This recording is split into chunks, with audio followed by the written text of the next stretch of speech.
The champ has returned, Penn Nation. Please welcome back to the show our good friend and one of the most talked about and polarizing athletes in the game today, Colby Covington. What's going on, man? How is the champ life treating you? Oh, it's great, man. All I can say is God bless America, man. I'm just very happy to be living the American dream. How's your summer been going? What did you do for the 4th of July? Oh, summer's been amazing, man. I've been in Oregon, chilling with my family out here, seeing one of my good buddies, J.O.P. Sonnen, seeing another good buddy of mine, Cam Haynes. So, just enjoying a little relaxation and victory tour before I get back to work and finish off Tyron Woodley's career. And I saw the picture of the belt and the Make America Great Again hat. Has there been any update on you going to the Whitehouse? Are you still hoping that that's actually going to happen? Yeah, I'm very optimistic that it's going to happen.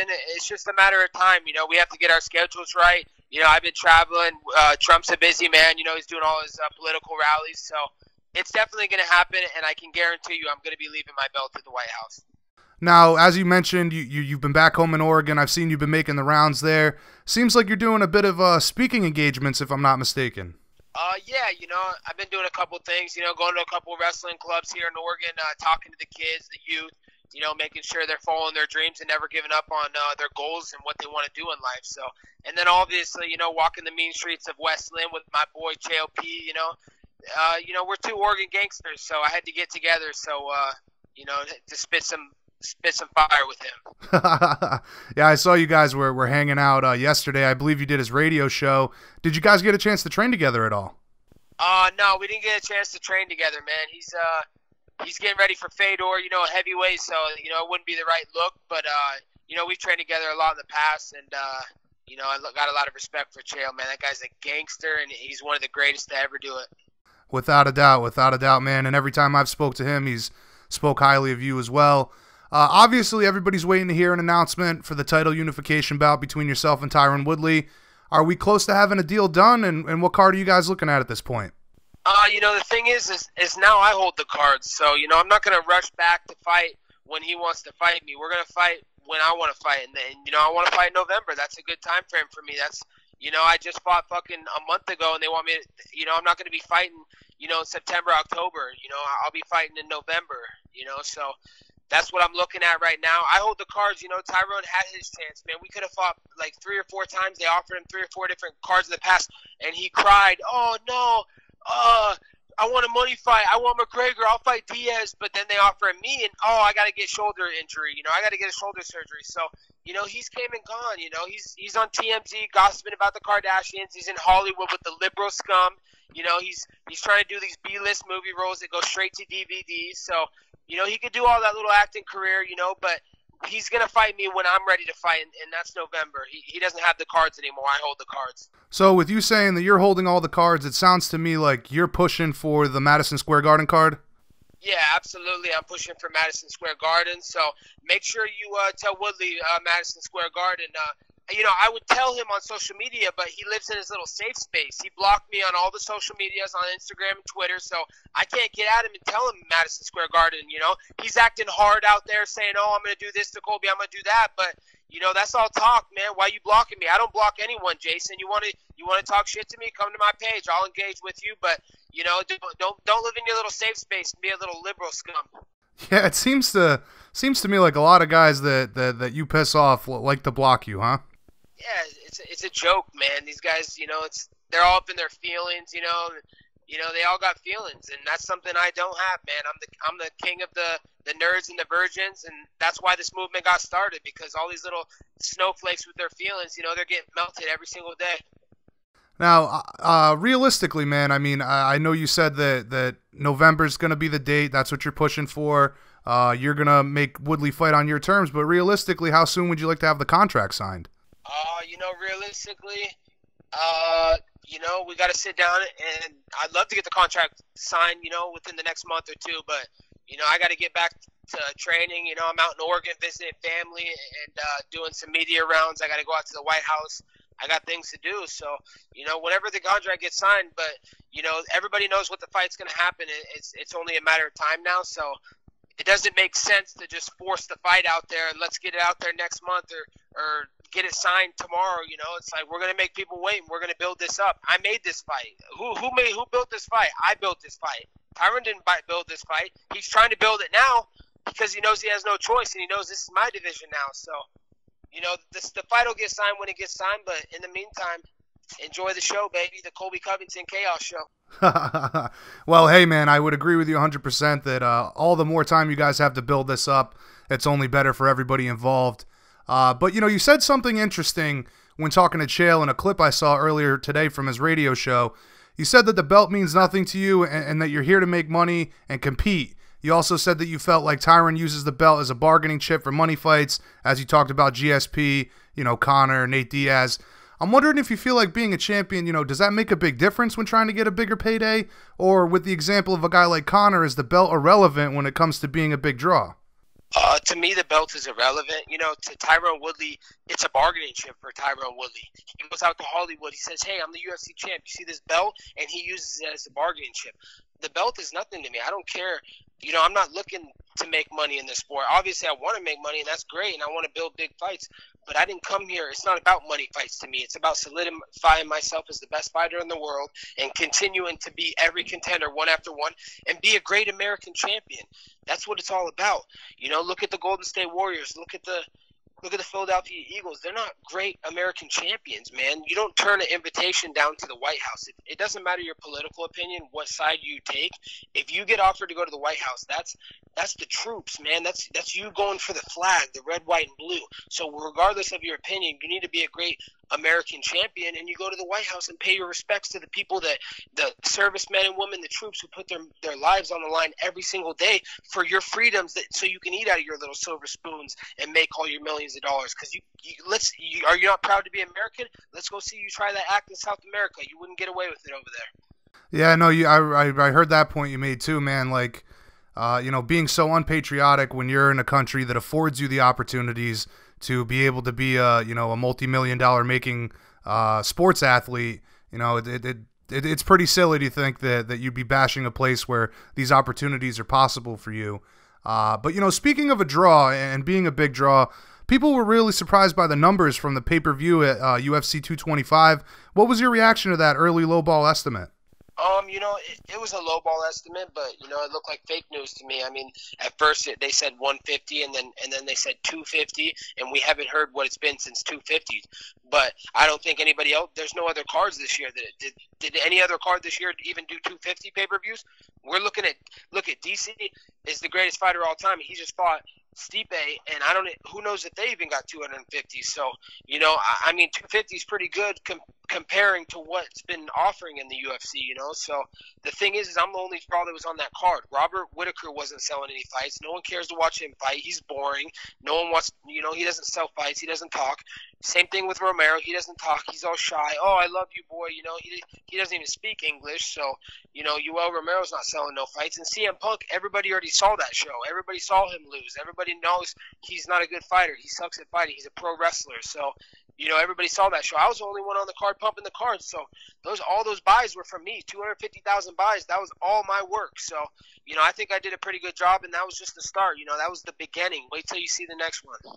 I think people also aren't considering the amount of viewers that were probably on Globo down in Brazil, the people that tuned in to hope to see you lose, right? Absolutely. It's only counting for the pay-per-view numbers in America, and it was somewhere around 300, 400,000. The last estimate, not actual figures, was 250,000. So that was just an estimate. We probably got to 300 or 400, which no other cards have done that this year, and that was all me. And that's all in America. If we're talking about global, if we're talking in Brazil, if we're talking in Europe, in England, where they don't have pay-per-views, they're all streaming over there. If we're talking in Australia, I'm a huge draw in Australia because of the incident with Werdum. Huge draw in Russia. People love me over there because of Khabib, and they love the wrestlers. So I'm a big draw worldwide right now, and those numbers don't adequately affect the type of attention and hype that I'm generating. For sure. I think that we've seen a big downturn in the pay-per-view numbers all around for the UFC, but that's terrestrially. I think worldwide the viewership is gaining. But speaking of the pay-per-views, man, UFC 226, that went down over the weekend. You had plenty to say last week and after the fight. But first with DC, you gave him props for defeating Stipe. I'm wondering, what did you think of his performance, and do you think that he's officially the greatest of all time now? Yeah, DC, he's an undefeated two-division champion, so he is definitely the greatest of all time. I mean, he's had a flawless career. He's making the heavyweight division great again. And you know what else something I like about DC is that how brave he is. He's forever a legend to me, Jason. You know that brave act that he did in Brazil when he had to hold the mic, when that whole Brazilian arena was throwing their $5 hot dogs and throwing their $3 Coca-Colas at me in that third world poor dump of Brazil. So, DC is a brave man. He's a true American icon, and he is the greatest UFC fighter of all time. Now, at first when I saw what you had said, I thought that it probably be another dig at John Jones because you said, DC was 21-0. I'm sure that's a part of it, but it sounds to me like you do genuinely have a lot of respect for Daniel Cormier. Absolutely. He is undefeated in my book. I mean, his one loss, it's on paper. He has one loss on paper, but, there's an asterisk next to it because the guy that gave him that loss was also on steroids. He was on cocaine. He was on bingers where he was hitting pregnant ladies at a traffic light stop, and then he would run for the foothills. He had two girls in the back of his Bentley while his family's at home. He's wrecking his Bentley with two hookers in the back. So, DC, he's a great guy, and he represents what the greatest of all time should represent. So, I don't feel he's ever lost. I feel he is undefeated, and he's the greatest UFC fighter of all time. Now, what do you make of this potential fight with Brock? Does Brock stand a chance? Does he deserve that title shot? And is he a cheater in your opinion? Yeah, he definitely deserves the title shot. He's, this is the entertainment business now, and it's all about selling pay-per-views. And if you're a draw, so that's what the sport's headed. You need to generate attention. You need to generate eyes, and that's what Brock does. So he definitely deserves it. He was a former UFC champion at heavyweight, so he deserves a shot. But there's a reason that Brock Lesnar left the WWE and he's leaving. He's coming to the UFC. My good buddy Bobby Lashley, he's over in the WWE now, and there's a reason Vince McMahon sending Brock Lesnar to the UFC because he doesn't want to see Bobby Lashley at WrestleMania in the WWE. I think that would be the greatest the match ever. DC or Brock Lesnar and Paul Heyman versus Dan Lambert and American Top Team and Bobby Lashley. It needs to happen at WrestleMania and WWE. So you think, obviously, Bobby Lashley making a lot of noise coming back to the WWE, incredible figure, physique on that guy. He generates a lot of excitement when he steps out there to compete. But it sounds to me like you believe that Brock has come back to the UFC because Vince McMahon does not want to put that match together with Bobby Lashley and Brock? Yeah, 110%. That's the reason I believe that. I think he's a little bit scared of Bobby. Finally, another world-class wrestler and big, strong guy like him that can keep up with him in the ring. So I think he's ducking Bobby Lashley in WWE, and that's why he wants to come to the UFC. And make no mistake about it, Brock versus DC in the UFC is one of the greatest. It's the greatest fight ever. But DC or Brock versus Bobby Lashley in WWE is the greatest sell ever in the WWE history. Look at their managers behind them that will be on the mics. Those guys shoot one-liners better than anybody. Their promo skills are second to none, and that's Paul Heyman for Brock Lesnar and Dan Lambert for Bobby Lashley. Yeah, I tell you what, I'd love to see that back and forth. That would be that would be like The Rock and Stone Cold days, epic proportions. But you also went after Matt Serra last week, prior to UFC 226. It's been no secret that you guys don't like each other. However, I'm not really even sure how the beef started between you two. Where does the dislike for Serra come from? Oh, the dislike for Serra comes from he's been trying to downgrade me my whole career. The last couple fights, picking against me to win, saying all this stupid stuff. But he's been looking for my attention for a while, Jason. He goes on his little podcast. He's like, oh, if I ever see Colby in person, I'll slap him in the face. So, he's got my attention now. I didn't give him my attention before, but he's got my attention now. The thing is that Matt Serra is going to need a step stool to talk to me eye to eye. You see how tall he is. He's like a little midget. And not only that, he's lost 3 of his last 4 fights. He's 11-7. He's a joke, man. All he does is hold Dana White's umbrella. So, he's there to make Dana White laugh, and the guy's a comedian. He's a joke. Yeah, I saw you said something about comparing him to Bentley Farnsworth. I haven't even heard that name in ages. That was pretty funny. But I'll take it that you were not entertained at all by him subduing a drunk guy or being inducted into the UFC Hall of Fame last week? No, it's not very cool to ride a 50-year-old man on the floor. That's not cool anymore these days. So not only that, the video was set up. So, they want to give Serra some hype before he goes in the Hall of Fame because no one cares about him anymore. So, I definitely that was a joke, man. That's cool. Oh, let's start our video camera and let's get this guy on the ground and you can ride this 50-year-old man. That's real cool. Not. All right, one last thing off topic here. You were on MMA Roasted. You'd said something about Gary Tonin that you could beat him in a grappling match. You guys have had a back and forth recently. Since then, he's challenged you, and he said something like, if you beat him, he'd let you teabag him in the ring or the cage or whatever.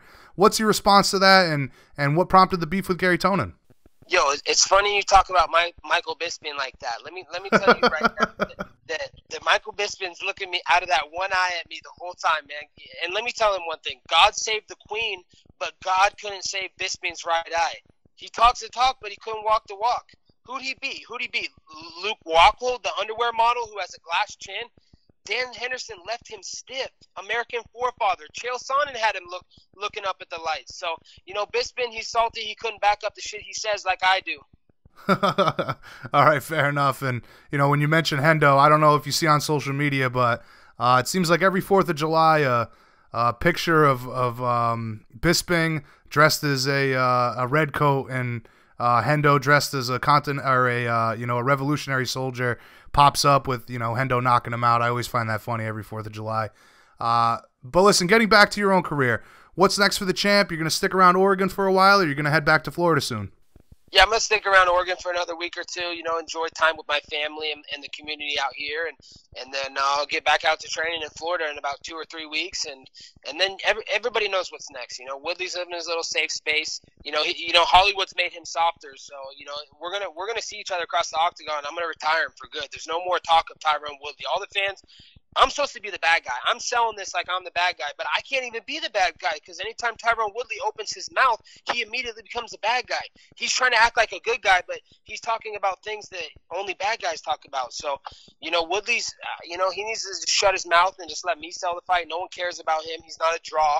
That's why he had to piggyback off Conor and he had to piggyback off John Jones to get pay-per-view points and make money. So, no one cares about Woodley. He's a race better. If people say they don't like his fight style because he is the human form of NyQuil, and that's why we call him Tyquil. And no one wants to watch him fight. He's not a draw. He's boring. So, don't worry. I'm going to relieve him as the most boring fighter of all time and send him to the retirement home. So it sounds to me like you believe that with this fight, you're going to end up becoming an anti-hero. Absolutely. This is probably going to be the fight where I come out as the babyface, because, just look at Tyron Woodley. He makes a fool of himself. Anytime he opens his mouth, he's just – you can't trust anything that guy. The guy reports fake news for a living. I mean, the guy's a joke. He lives in a safe space. He doesn't let anybody follow his social media unless they agree with his political opinion. And he's anti-Trump. He doesn't like Trump. So I'm pro-Trump. This is America's coming out party, and I'm making the UFC and welterweight division great again. Yeah, you mentioned the race baiting, man. I saw a headline. I wasn't even going to bring it up because it's the friggin' New York Post, and they're definitely not a magazine or article of note, but they said something about the UFC is on the verge of a race war, talking about Tyron and you. How ridiculous is that, man? That's so ridiculous. There's always going to be guys that they want to report fake news and they want to control the narrative, and it's not right. That's why no one reads the New York Post anymore. For sure. All right, listen, we've talked about pro wrestling here. I just wanted to touch on this quick. You mentioned Bobby Lashley. I know all the work with Dan Lambert, your previous work with pro wrestling, but I'm wondering, do you have any appearances coming up before you defend this title or unify the titles, rather, with Tyron? Yeah, you will see me front row at WrestleMania in Miami at American Airlines at the end of this month. So, I'm going to go see my boy Bobby Lashley down in Miami. I'll be back out in Florida at that time. So, who knows what I'm going to do. That's the thing about me and chaos. Chaos is unpredictable. You don't know when chaos is going to strike.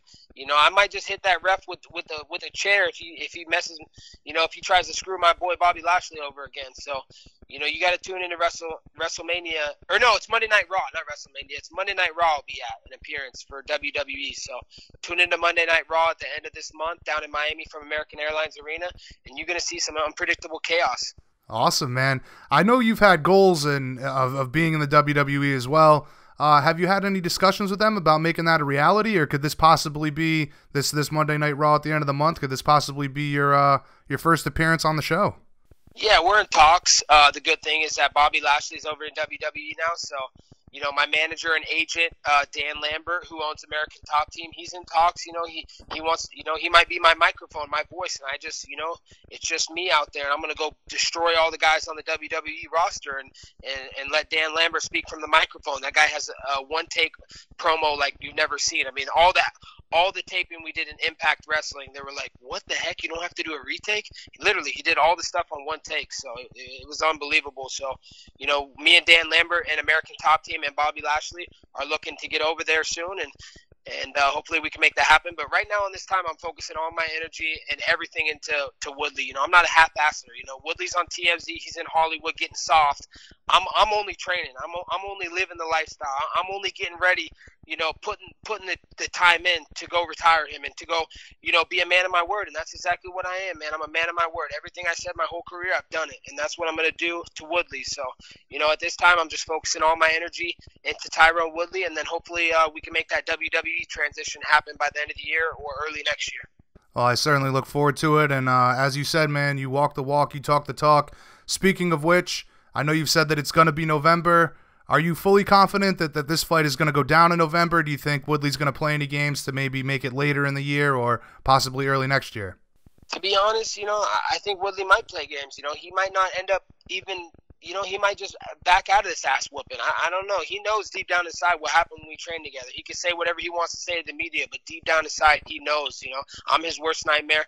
I'm the nightmare that's coming to real life. So, I hope it happens. I'll be here ready. If it doesn't happen, that's okay. Then the belt's just mine, and I'll move on to bigger and better things. So, I hope it happens. It's a fight that needs to happen, and hopefully it'll be signed and sealed within the next couple months. Now, would you be open, or I know you said that you wanted to be on a card with DC. Would you be open to being on that card with DC and Brock, which I think is likely going to go down in January? Would you put off the fight until January if it meant you could be on that card? Absolutely. That would be a dream come true to fight on the same card as DC. He's loved. I'm hated. The energy that we could bring to the arena, the atmosphere. You saw what I did in Brazil. You saw what I did in Chicago. So, it'd be awesome. It'd be an honor and a dream come true to be on the same card as DC. I really look up to him as a fighter. He's the greatest of all time. So hopefully I can get on that. Me and Tyron Woodley as the co-main event to Brock versus DC. Yeah, that would be tremendous, man. Absolutely tremendous. All right, as always, you've been more than generous with your time. I guess in conclusion, man, does Colby Covington meet Donald Trump before the end of the year, or does it have to be after the Woodley fight? Colby Covington, mark my words here. You heard it here first on BJ Penn Radio. I will go to the White House before the end of the year. I will drop my gold belt in the Oval Office, shaking hands with Donald Trump, the greatest living American to date, the leader of the free nation, Donald P. Trump, a great American citizen. He's addicted to winning. Everybody that wants the liberal scum that want to say stuff about him, you cannot mistake the fact that he loves his country and he's doing everything he can to make this country great again. So I will drop my belt to Donald J. Trump and leave it at the Oval Office. You mark my words. Mixing up Chael P. Sonnen and Donald J. Trump there. Right? I was Two great Americans, right? Two great Americans. See, Chael's in my mind, man. He's a great living American as well, so I can't get him out of my mind. All right, listen, Colby, again, always appreciate the time. I always appreciate you coming on the show as well. Look forward to the next conversation. Hope you have a great summer, man. Any shout-outs or sponsor plugs before we let you go?